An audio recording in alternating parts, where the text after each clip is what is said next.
नमस्ते दोस्तों, आज के इस वीडियो में आप सबका स्वागत है। आज तक हम लोगों ने एक कहानी और एक गीत का अध्ययन किया है।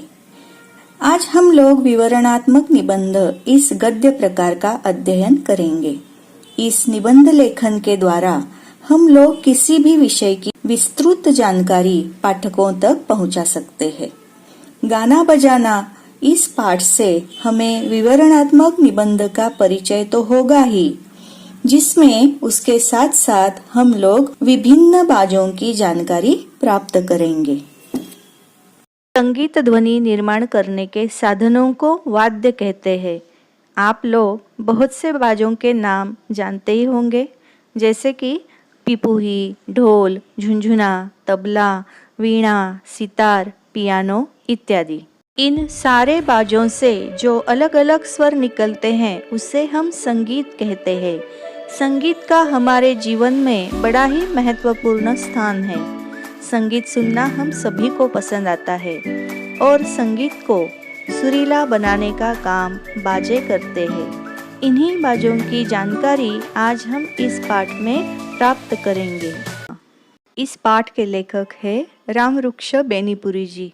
आप बहुमुखी प्रतिभा के स्वामी और यशस्वी रचनाकार हैं। निबंधकार के रूप में आप प्रसिद्ध हैं। लेखक ने नाटक, निबंध, उपन्यास, कहानी संग्रह, यात्रा साहित्य, शब्द चित्र संग्रह तथा कविता संग्रह आदि का लेखन किया है। तो चलिए अब इस पाठ में हम लोग विभिन्न देशों के भिन्न भिन्न वाद्यों की जानकारी प्राप्त करते हैं। गाने बजाने का शौक तो मनुष्य को आदिम काल से ही रहा होगा और आज संसार के पिछड़े से पिछड़े देश में भी गाना बजाने का शौक आपको दिखाई देगा।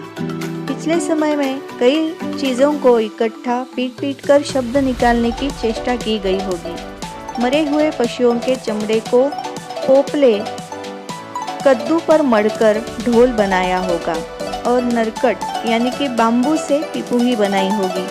इस प्रकार अपने आसपास के साधन जुटाकर पुराने लोगों ने अपने वाद्य बनाए होंगे। उसी प्रकार झुनझुना भी हरे पोपले कद्दू में छोटे छोटे कंकड़ भरकर ही बनाया होगा। आज भी बहुत से देशों में ढोल, पिपुही और झुनझुना ये तीन ही बाजे हैं। वनवासी लोगों के गाने बजाने को गौर से सुनने पर मालूम होता है कि उनमें ताल पर ज़्यादा ध्यान दिया जाता है और सुर पर कम ध्यान देते हैं। अमेरिका के रेड इंडियनों में टमटम और हबशी लोगों का ढोल ताल ही देता है। हबशी लोग तो ढोल बजाने में इतने उस्ताद है कि उन्होंने ढोल की भाषा का इजाद कर लिया है। मध्य अफ्रीका के खूब गाते बजाते हैं और उनका गवैया दल जहाँ जाता है उसे पूरा सम्मान मिलता है।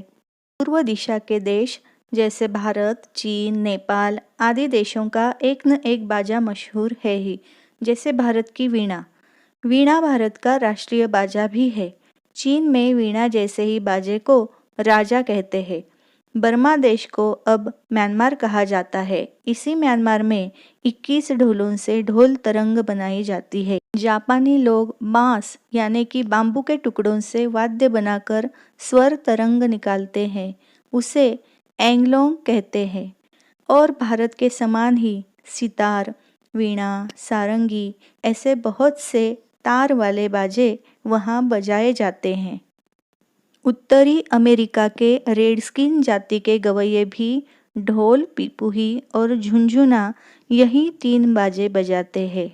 न्यासालैंड टापू के गवैये जो बाजा बजाते हैं उसे तो बाजों की खिचड़ी कहा जाता है, क्योंकि जब वे गाते हैं तो एक साथ झुनझुने, घंटी और तार की आवाज़ निकलती है।